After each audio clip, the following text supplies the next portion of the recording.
Bu kun dasturi aholi murojaatlariga quloq tutishda davom etadi. Gap shundaki, Samarqand viloyatining Jo'ysoy mahallasiga qarashli bo'lgan hududda 16 ta aholi yashash xonadoni va bir nechta maishiy xizmat ko'rsatish do'konlari mavjud bo'lib, ular shahar hokimining buyrug'iga asosan 2018-yilning may oyida buzilgandi. Qarorga binoan mazkur hududda zamonaviy ko'rinishdagi ko'p qavatli turar joy qad rostlash kerak edi.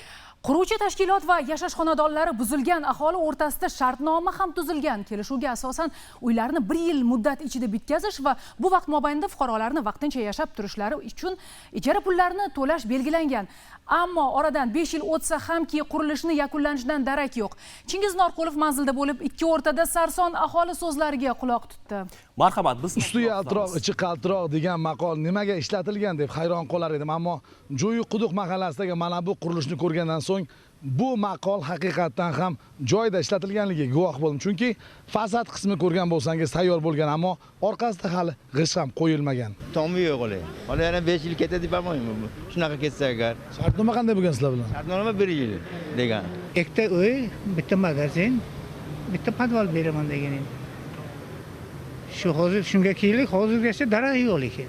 Murojaatchi otaxonni aytishicha, uning do'koni buzilgan, o'rniga esa hududi kichik bo'lgan do'kon berilgan. Navoiyxonam bor edi, mana shu ko'cha o'rniga. Bu yarmini olib magazin qurdi, qolgani ko'cha deb o'zi nima qilyapti endi? Hokimiyat berishi kerak deb 40 kvadrat joy beraman dedi. Hozir kunda kelib 20 kvadrat joy beryapti. Quruvchi uyi buzilgan aholi bilan shartnoma qilmagan, notarius orqali kafolat xati bergan xolos. 2020-yil shartnoma tuzdik bizlar. Shartnoma muddati 2021-yil noyabr oyigacha edi. Hozirgi kunda mana uylar bitgan. Bizlarga tegishli uylarni bular boshqaga sotganman deb yuqori qavatdan beryapti, kvadrati mayda. Bitta guluxoy uylar tushyapti. Bizlarga 105 kvadratdan 3 xonalik deb shartnoma qilganmizlar. Ko'p qavatli uyning yonida aholi taxlikada yashamoqda, chunki qurilish ishlari natijasida ularning uylari, devorlari yorilib, yaroqsiz ahvolga kelib qolgan. Uyimiz avariyniy sostoyaniga mana shunday qatlavan kovlagan, bir yomg'ir yog'sa tushib ketishidan ham qo'rqamizda bizlar. Mana shu shovqin kechasi, kunduzi 24 soat. Даже kechalari isib ketsak ham deraza ocha olmaymiz. Ham chang, ham mana bunaqa shovqin, qachongacha yashashimiz kerak bu sharoitda-da. Shartnomaga ko'ra har oy uyi buzilgan fuqarolarga ijara puli berilishi lozim, ammo ba'zi bir fuqarolarga berilmayapti. 5 yil bo'ldi, hali uyimiz bitgani yo'q. 1,5 yildan beri ijara pulimni olganim yo'q edi, murojaat qilib oldim, yana 4 oyligini yana bergani yo'q. Shu sarsonchilikka yuribmiz. Aholining tinimsiz murojaatlaridan keyin mas'ullardan javob keldi. Aniq bo'lishicha, bu yerda ko'p qavatli uy qurilishi uchun har xil muddatlarda shahar hokimligi tomonidan 3 ta qaror chiqarilgan. Xo'sh, aslida bu egalik huquqi bo'lmish qarorlarni qaysi biri soxta-yu, qaysi asli?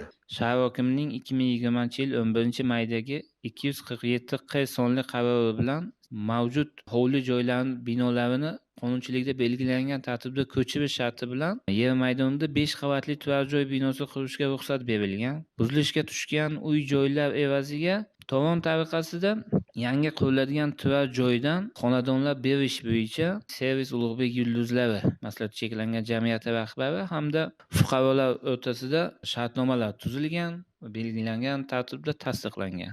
16 ta xonadon 4-yil ijara yuribdi. Kimlarga murojaat qildingiz mahalla tomonidan? Bizani viloyat kengash hokimi deputatiga murojaat qildik.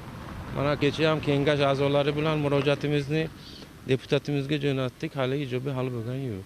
Balki mas'ullar faqatgina xatga javob bermasdan joyiga chiqib o'rganishganda, yillar davomida sarson bo'layotgan xalqning dardini yaqindan o'rgangan bo'larmidi? Bu mavzuga yana qaytamiz.